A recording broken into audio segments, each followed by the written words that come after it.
لقطہ یعنی امانت یا گمشدہ مال سمجھا جائے گا۔ اب لقطہ کا کیا حکم ہے اسلام میں؟ خریدار یا بیچنے والا اس کی مناسب وقت تک تشہیر یعنی اعلان کرے گا۔ اگر اصل مالک نہ ملے تو وہ رقم کسی غریب یا مستحق کو صدقہ کی جائے گی۔ اگر تلاش کرنے والا یعنی جس نے یہ خریدا ہو اور جس کو یہ خزانہ مل گیا ہو خود شدید محتاج ہو تو بعض فقہا کے نزدیک وہ خود بھی استعمال کر سکتا ہے، لیکن اصل مال غنیمت یا ملکیت بیچنے والے اصل مالک کی ہی بنتی ہیں۔ اب دیکھتے ہیں اگر زمین خریدی گئی ہو اور اس سے خزانہ نکلے یعنی کنز، اگر زمین کی کھدائی سے پرانا ڈبہ یا خزانہ نکل آئے، اگر وہ اسلامی دور کے سکے، رقم وغیرہ ہے تو وہ زمین کے پہلے مسلم مالک کی ملکیت ہوگی۔ اگر وہ زمانہ جاہلیت یعنی غیر مسلم دور کا کوئی قدیم خزانہ ہے تو اس پر خمس یعنی 20% زکوٰۃ بیت المال کو دیا جائے گا اور باقی 80% زمین کے موجودہ یا پہلے مالکان کا حق ہوگا۔ اب خلاصے کے طور پر دیکھتے ہیں، خریدار صرف اس چیز کا مالک بنتا ہے جو اس نے خریدی۔ اندر چھپی غیر معلوم رقم پر خریدار کا کوئی حق نہیں ہوتا، وہ رقم بیچنے والے یا اصل مالک کی ہوتی ہے۔ ناظرین، اب پاکستانی قانون کیا کہتا ہے، اس کے روح سے اس واقعے کو دیکھتے ہیں۔ پاکستانی قانون میں اس مسئلے کو ٹرائر تھرو ایک 1878 قانون دفینہ چھپا ہوا خزانہ اور کنٹریکٹ ایک 1872 کے تحت دیکھا جاتا ہے۔ آئیے دیکھتے ہیں 1872 ایکٹ کیا ہے۔ غلط فہمی یعنی مسٹیک آف فیکٹس۔ قانون کے مطابق خریدار اور بیچنے والے کے درمیان معاہدہ صرف اس سامان کا ہوا تھا جس کا دونوں کو علم تھا۔ چونکہ اندر موجود رقم کا دونوں کو علم نہیں تھا، اس لیے اس رقم پر خرید و فروخت کا معاہدہ لاگو ہی نہیں ہوتا۔ خریدار قانونی طور پر اس رقم کو اپنا نہیں کہہ سکتا کیونکہ اس نے اس رقم کی قیمت ادا نہیں کی تھی۔ دی ٹرائر تھرو ایک 1878۔ اگر کوئی چھپا ہوا خزانہ رقم یا قیمتی دھات ملتی ہیں جس کی قیمت 100 روپے سے زائد ہو اور اس کے مالک کا پتہ نہ ہو تو کیا کرنا چاہیے؟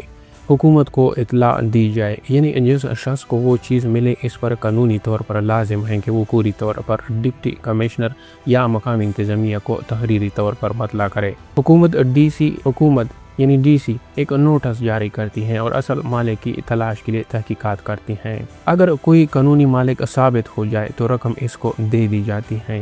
اگر ایک مقررہ مدت مثلا 2 ماہ سے 1 سال کے اندر کوئی دعوے دار یا مالک سامنے نہ آئے تو وہ چیز ریاست حکومت کی ملکیت بن جاتی ہے۔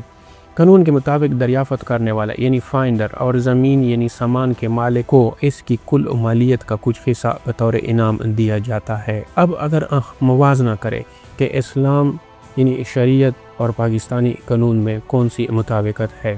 شریعت کا موقف ہے کہ رقم بیچنے والے اصل مالک کی ہے، مالک نہ ملنے پر رقم غریبوں کو صدقہ کی جائے گی، جبکہ پاکستانی قانون کا موقف ہے رقم اصل مالک کی ہے، مالک نہ ملنے پر رقم ریاستی خزانے میں جائے گی اور دریافت کنندہ کو انعام دیا جا سکتا ہے۔ اگر اس مخصوص معاملے کا موازنہ کیا جائے تو پاکستانی قانون اور شریعت اسلامیہ کے درمیان کافی حد تک مطابقت بھی ہے، لیکن ایک بنیادی فرق بھی موجود ہے۔ جن باتوں میں پاکستانی قانون شریعت کے مطابق ہے وہ ہے خریدار کا حق نہ ہونا، یعنی دونوں حکومت پاکستان اور شریعت اس بات پر متفق ہے کہ خریدار اس چھپی ہوئی رقم کا مالک نہیں بن سکتا کیونکہ اس نے صرف سامان خریدا تھا، وہ رقم اصل مالک کا پہلا حق۔ دونوں کا اصول ہے کہ سب سے پہلے اصل مالک یا بیچنے والے کو تلاش کیا جائے گا اور رقم اسی کا حق ہے۔ جہاں بنیادی فرق آتا ہے وہ دیکھتے ہیں۔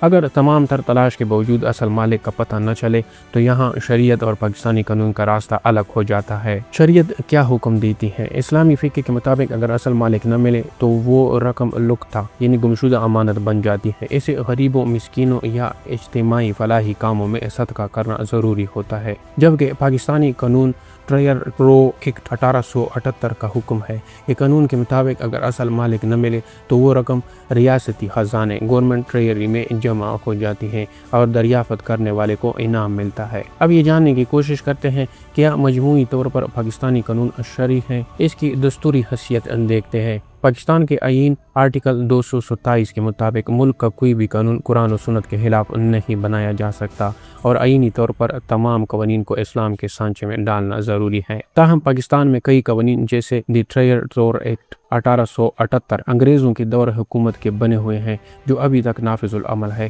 ان قوانین میں ریاست کا حق مقدم رکھا گیا ہے۔ حتمی نتیجے کی اگر ہم بات کریں تو اس مخصوص واقعے میں اصل مالک کی حد تک پاکستانی قانون شریعت کے عین مطابق ہے، لیکن مالک نہ ملنے پر رقم کا مصرف یعنی ریاست یا صدقے کے معاملے میں اس پرانے قانون میں اور شرعی احکام میں فرق موجود ہے۔ ملتے ہیں ایک نئے ریسرچ ٹاپک کے ساتھ، تب تک کے لیے اللہ حافظ۔